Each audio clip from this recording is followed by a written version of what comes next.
Hello siblings, welcome to Scout the Pages. Today we're going to be talking about Tress of the Emerald Sea by Brandon Sanderson. One day I feel alright. The next I'm looking for the light, for the light, for the light.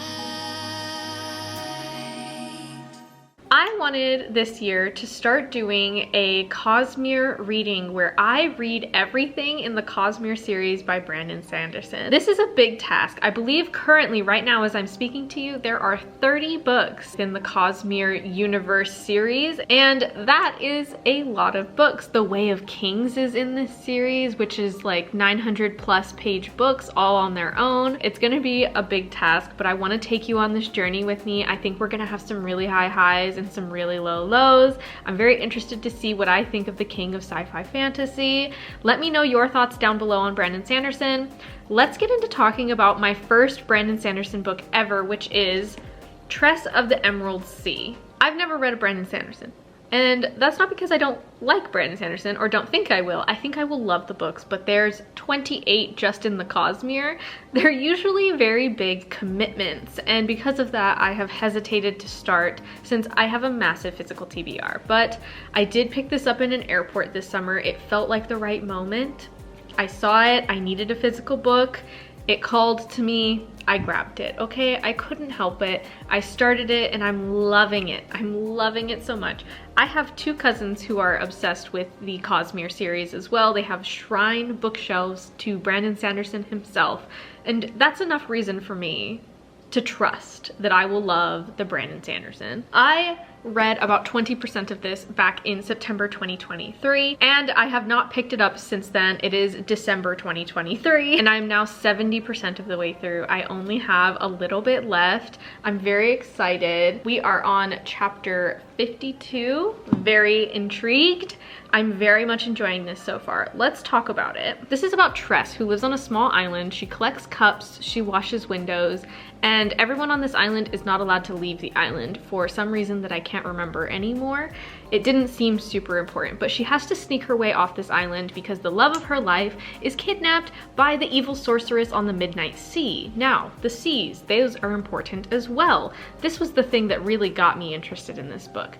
There are spores that fall from the moons on this planet, where the spores are the remnants, the dust, particles of concentration from these moons, and they do things when they get wet. They are activated by water, moisture, what have you. And there is so much spores falling from these moons that there are seas on this planet of these spores that kind of move in currents like water or wind, if that makes sense.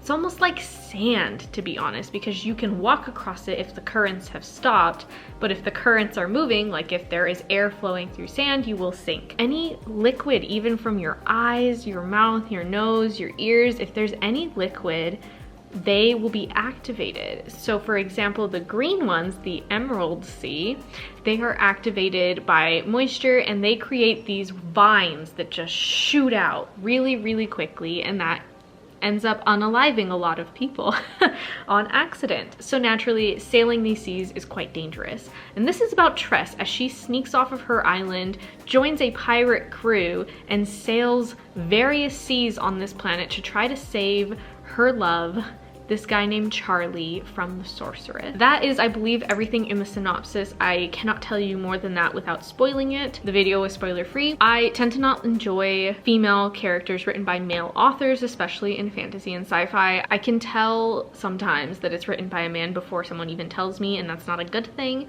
But I would say in this situation, I don't have any problems so far with Brandon Sanderson's writing and portrayal of a female character. I think it's quite intelligent, and I think he gives her the credit she deserves. I love the conversations about how people who do repetitive manual labor are the thinkers, and the people who get educations are just regurgitating other people's knowledge. I thought that was quite an interesting point. I should have started this video back when I started this book, but honestly, I didn't get the Cosmere idea until later. author, so I will have to probably reread this book when I get to book 28 in this series after I read number 27 in the Cosmere. I'm not a fan of the love story part of this. Everything else is really quirky. It's giving Finna by Nino Capri, I believe is the name of that author. It's nautical, it's quirky, it's stardust, and I'm really enjoying that. This is very reminiscent of the way that Becky Chambers writes Found Family. I'm really enjoying it. This is very much up my alley. I will update you in a few days when I have finished. I'm planning to finish this by the end of Lightfall, so I'll talk to you then. Okay, my friends. I have finished Tress of the Emerald Sea. Here are my non-spoilery thoughts. I think this is really great for people who enjoy Becky Chambers, who enjoyed Finna, quirky, nautical, absurd vibes, okay? There's things in this book that are happening that are obviously really strange, and that's on purpose. It's trying to be quirky. I loved the tongue-in-cheek narration. I loved the narrator as a character. I thought that was really interesting. I did see the plot twist coming at the end, but I still think it was done pretty well. The end was a little weird, like weirder than the rest of the book, but ultimately I still enjoyed it. It didn't take away from my enjoyment. I would highly, highly, highly recommend if you liked The Tale of Despero as a child. I know that might be a strange comparison.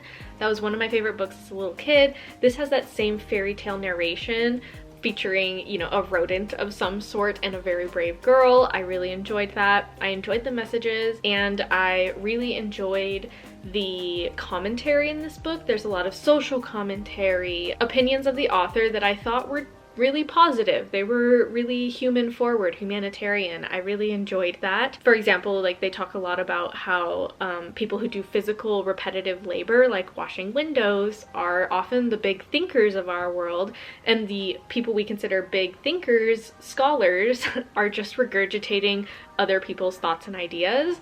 I thought that was a really nice point, and there's a bunch of those throughout this book. I thought it was really good. It was nostalgic. It made me think. I really enjoyed it. It was overall an excellent experience, an excellent first Brandon Sanderson for me, so that's a win. I'm hoping the rest of his books click with me like this one. I'm very nervous though, because I've heard in reviews and in other people's videos that this is very much outside of Brandon Sanderson's normal style, and because I enjoyed this so much, I'm concerned I'm not going to like his normal style. We'll see. The next book in this series will be Elantris, book 1 in the Cosmere. We started with book 28. I'm sorry, it doesn't make sense. It also upsets me that we're not going in order, but we will go in order from here on out, I promise. So yes, Elantris will be next. I'm quite excited. I believe it is a standalone fantasy.